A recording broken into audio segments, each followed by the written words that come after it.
Has anyone made a Anchorman joke yet? No Anchorman jokes yet, but I do, like, there's a controversy in San Diego about whether Anchorman is good or bad for San Diego, but I think it's hilarious. Wait, what's the argument that it's bad? Oh, we're not dumb like Ron Burgundy. We gotta have a sense of humor about it, though. Oh. I'm all for Anchorman jokes. Hey everyone, welcome back to The Fly-In, a podcast sponsored by the New Dems. I'm Marc Veasey, and we're back this week, and we have a very special guest, my classmate, Scott Peters out of San Diego, and we are going to talk with him about a lot of different things. We serve on energy and commerce together, and we're going to get into some energy policy, of course. We're going to talk about the war in Iran, and also some of the staggering costs and some of the other destructive things that reckless radical Republicans are doing to everyday Americans. And then we're going to react to our clip of the week and play a game that we like to call Guess That Song. And it's going to be a game that is featuring one of Scott's favorite artists. Scott, so we do this every week, and this is a question that we ask of all of our guests. We want you to sort of get outside of your public persona a little bit and tell us what is something that the audience can't find out about you on Google. Well, Mark, I actually looked at Google to see if this was on there. Yeah. Because sometimes I talk about it. It's my family was involved in the civil rights movement in the 60s. So my dad he's a retired Lutheran minister, and back in the late 60s, he was in the Detroit suburbs. And he got involved with the local clergy in desegregating housing around the Detroit suburbs. Because if you were black or Jewish back then, real estate agents wouldn't show you houses in certain neighborhoods. And he thought that was wrong. And he actually, the first trip we took to D.C. as a family, we all climbed in the station wagon and drove out from Detroit to D.C., stayed at a little motel in one room, was because the police said, maybe it would be good for you to get out of town for a week. Yeah. So it was for his personal safety. Later, he was at a conference, a ministry conference in the South, and he met Martin Luther King Sr. just after his son had been assassinated in Memphis in '68. And he said to my dad, he says, "Do you have a white church?" And he said, "Yes." And he said, "Can I come speak?" He said, "Of course." So Martin Luther King Sr., Daddy King, came to our congregation. I'm still tell my dad, if he'd known I was getting into politics, I should have been in the pictures, but I didn't get in the pictures. I was a little tiny kid. To talk about, racial unrest. And Detroit was a real hotbed in '67 and '68 for that. So that is one of the reasons why we always people talk about Dr. Martin Luther King. We talk about the Reverend Dr. Martin Luther King, because he was living his faith, in a way that was very courageous, and it was always a model for him. And I try to make it a model for me, but that's something that you wouldn't know by looking at me. No, you would not know that. And, of course, we're classmates, and we've shared a lot of different stories over the last 14 years, and I've never heard that story. Mm-hmm. That is an amazing story, man. When you come to my office, there's the picture of my dad, my grandparents, and Daddy King on the wall. Yeah, that is amazing. That is amazing. Cool. So we're all on energy and commerce, and one of the things that's coming up is this powerful energy and commerce. Very powerful energy and commerce. The question about permitting reform, how do you get America building again and doing it more quickly, whether it's housing or bridges and infrastructure. You are arguably the leader on our side of the fence, so to speak, on permitting reform. Why is this so important for America, and how do we get it right? Well, I mean, we're just falling behind in so many ways, and I think what we talk about now a lot is costs. And just take electricity, which is, you can do housing, you could do a lot of different things that need permits. But right now, for the first time in decades, we're going to see a need for more energy. Demand's been pretty flat for a long time. And what that means is that as energy demand gets higher, if we don't make more of it, it's going to cost more. And it already costs a lot, right? So what we've seen is that we're just not keeping up. We don't build transmission lines. It takes 10 years to build one transmission line. 7 years of that is process. It's permitting, arguing, litigation. 3 years is construction. That's money out of your pocket. If you didn't have to spend that money in your utility bill covering that cost, you wouldn't have to. You would it would be And cheaper. why does it take so long? I mean, I don't think people really understand. So there's how these projects go on for years. I mean, you can slap me if I get too weedsy, Yeah. but in the 1970s, there were some really well-meaning laws that were meant to keep us from doing stupid things. Like in the 70s, there was no there's no Clean Water Act. I mean, before the 70s, no Clean Water Act, no Clean Air Act, no restrictions on emitting crap into the environment. And there's famously, Lake Erie was on fire from stuff that went in there. So they passed, the first law was called the National Environmental Policy Act, which was NEPA. And the idea was before you do anything that could affect the environment, government, you have to study the impacts, the environmental impacts, and then look at alternatives, see if you can do something that's less harmful. And that was a good thing at the time. And those reports back then were, 20, 30 pages. And now that thing has morphed into this enormous litigation topic. So I think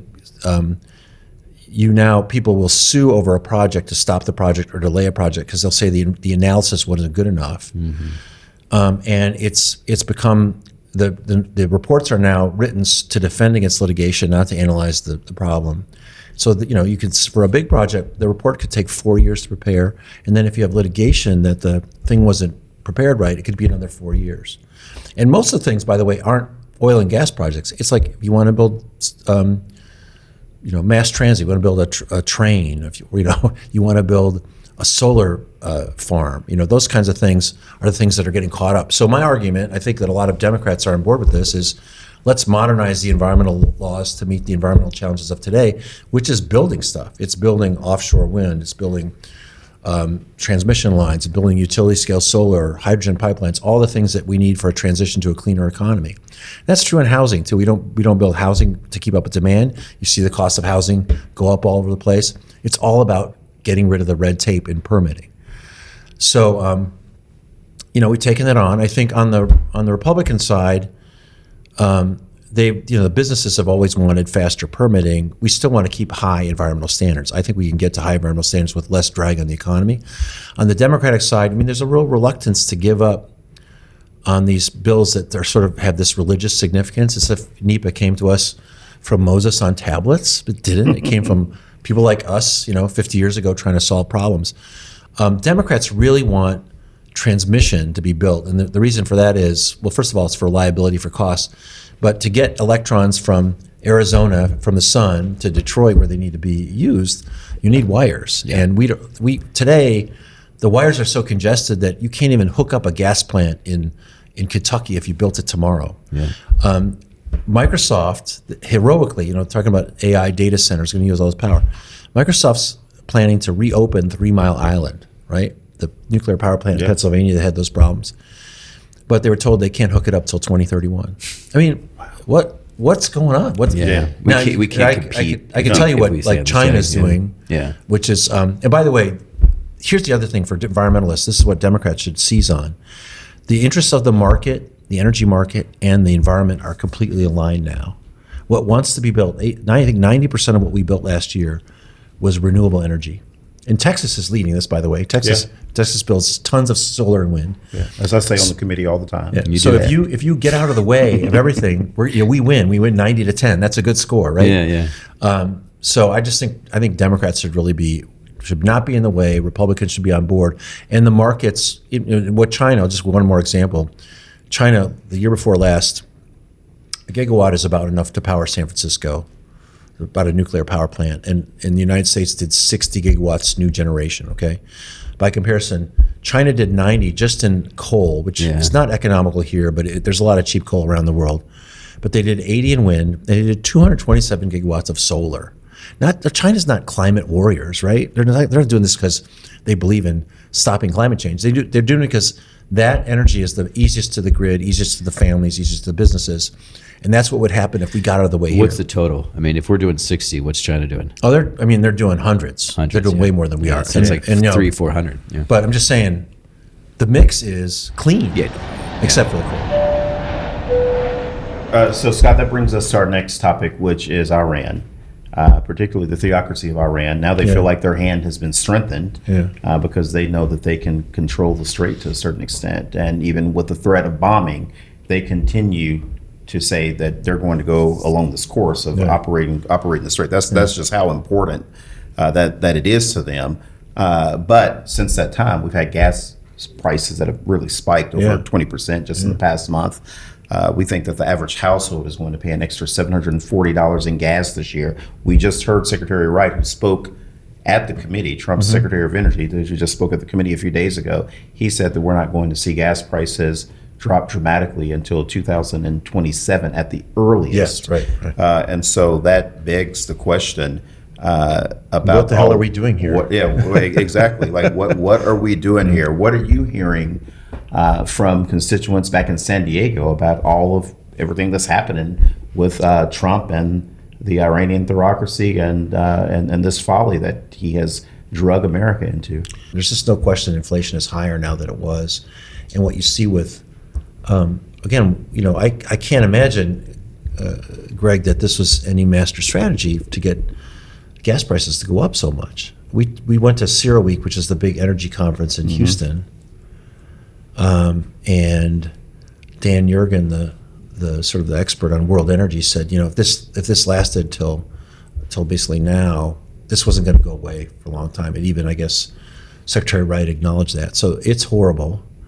It's also, remember, our allies pay a higher price than we do because we do have energy here. But we're talking about, we're looking at airports around the world running out of jet fuel, not being able to service their flight. I mean, it's a disaster. It's a world crisis that we've caused. And geopolitically, if you're just looking at it from a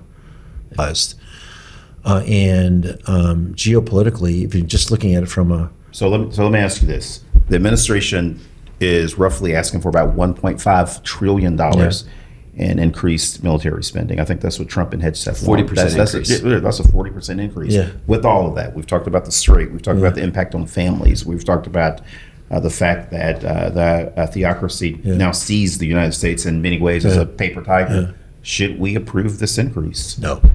0% chance. Why is that? Sorry. Well, first of all, I think fundamentally, he's conducted an illegal war without the approval of Congress. Yeah. I think actually, if he had come to us with an honest plan ahead of time, he might have gotten congressional approval. I bet he would have actually. Yeah. And then I think we'd have to reckon with it. But I don't know what leverage we have against his complete ignoring Congress, other than the budget. And I don't see any. I can't imagine that would approve that. One last piece of news: the Senate is still dealing with this voter suppression bill, the SAVE Act, which really is intended just to save Trump and congressional Republicans from having to deal with voters, because it would prevent tens of millions of people from voting. Right. What is your sense as to why this is happening, and how bad would it be if the Senate were to pass it? Well, it's kind of absurd. I think a couple of perspectives is you have to prove citizenship to be able to vote, right? Mm-hmm. Let's look at the backdrop. The Heritage Foundation did a study on what actual voter fraud levels are, and found a couple hundred cases in Pennsylvania out of 100 million votes cast. I mean, literally, the amount of voter fraud is 0.00000%. I called my Board of Elections and said, has anyone, a non-citizen, ever tried to register to vote? And they said no. Yeah. Have they ever tried to vote? And he said no. Right, it doesn't happen. Yeah. And it's, this is one of the things where he thinks if he keeps saying it, it'll be true. But is it already illegal? It's already illegal for it's a leading question. You can't. It's already illegal. So it's a good point. Yeah, thank you. They passed that law before Greg. That was that BG. I always thought it was illegal. It turns out it is. True. By the way, quickest way to get deported: try to register to vote. Yeah, that's right. It's probably not happening very much. Something interesting. You talk about the very low number, like 200 people, and Heritage Foundation can produce virtually nothing. Yeah. When I was in the state legislature, I remember there was this one Republican in Harris County, back when the Republicans still controlled Harris County, where Houston is the county seat. And he was saying, there's all of these illegal immigrants that are voting. This Republican that was the county tax assessor collector, all these illegal immigrants are voting, and I'm going to prove it. I'm going to bring down our voter file and show you all these people that are illegal that are voting. They went through the entire voter registration roll. They found one guy that was illegally registered to vote. Republican. It was a white guy from Canada that thought that green card holders could vote. Yeah. And he was a conservative Republican. Yeah, I'm he sure just he wanted was, to yeah. vote for Republicans. It is going to mess with people who like Donald Trump. It is going to mess with their ability. Like every American, this is not, in my mind, a Republican or Democrat thing. No. Democratic thing. It is a anti-democracy. We don't care. They don't care about American voters, Right. and it is the most significant voter suppression bill of our lifetime. It's going to mess with No one people in this like me and building my wants that family. bad. It's going to mess with people like me and my family. And then I want Scott to jump in. My family, East Texas, rural East Texas, like a lot of people born during segregation. My dad and a lot of his family members, the hospitals were segregated. They were literally born in the woods, and midwives that were barely literate would come out. And half of my family is VEASLEY. The others are VEASEY. Some of the that's births crazy. were That's recorded in interesting. Bibles and things like that. We've helped people. We literally, in our office, we've helped people that were born under similar circumstances that wanted to go overseas for the first time in Surely their they lives. would allow those documentation, that documentation. The Bible. No, exactly. Right, exactly. But It's there written are in a the lot Bible. of people that this would negatively impact that under no fault of their own, It's because they were unbelievable. literally born during segregation, would not be able to vote. Yeah. And another clip of the week. Why aren't we seeing this sentiment? Why are people feeling better? Well, I when I was in the investment business, there are consumer surveys, but I used to look at what are the people really doing. So at Treasury, we have loads of CEOs come through, whether they're in retail, credit card, the banks, and the consumer, while they may be sounding grim, is actually quite buoyant. So we are seeing spending has been very solid across most categories. So they may not feel good, but Well, look, in their heart of hearts, they feel good. I'm not sure what they're telling the survey people. Wow. That's In awesome. their heart of hearts, they feel good. I mean, Yeah. no one knows the average, does that mean? American better than That's Scott Scott Bessent. Bessent. By the way, when Will Ferrell does Harry Carey, that feels like Scott Bessent, right? Yeah. It's rough, man. It is. It's rough. tough. So So- their consumer spending is high because people have to pay their rent, I suppose, right? Yes, and economists will talk about this. There's two economies, right? There's Oh, the yeah. economy that the upper, middle class, wealthy folks Yeah. are participating in, and they are driving most of the spending. Right. And then there's the rest of the economy, or the other economy, where the vast majority of Americans are, where they're having a hard time not just paying for college and housing, but the end of the month. They're having a hard time getting through their bills. And of course, that's also the argument they make about the stock market being good, and that's really not the economy, except No. for the very few people who have stocks. It's unbelievable that we continue to use that as some sort of measuring stick for how people are doing or how the economy is doing. It is, it is a small number of people who participate in that part of the economy, and they're the wealthiest people in the country. Yep. Yeah. It turns out that you are a massive Beyonce fan. That's what my staff said. No, are you? Well, it did show up as one of the top artists in my Spotify list. Yeah. Okay. Okay. So we're going to play a game where you have to guess the song. You have 5 seconds to guess the song. Yeah. Okay. Okay. Let's go. First one. What the hell? Crazy in Love. Nice. Nice. Wait, 2 seconds? Was that a second? I was love that. quick. I love All right. that. Here we go. You have 4 more. Lock in. Here we go. Dose. Get ready. 1, 2, 3, 4. Bodyguard. Wow. Wow. Okay. Number 3. Damn. Levi Jeans. Oh my God. All right. Number 4.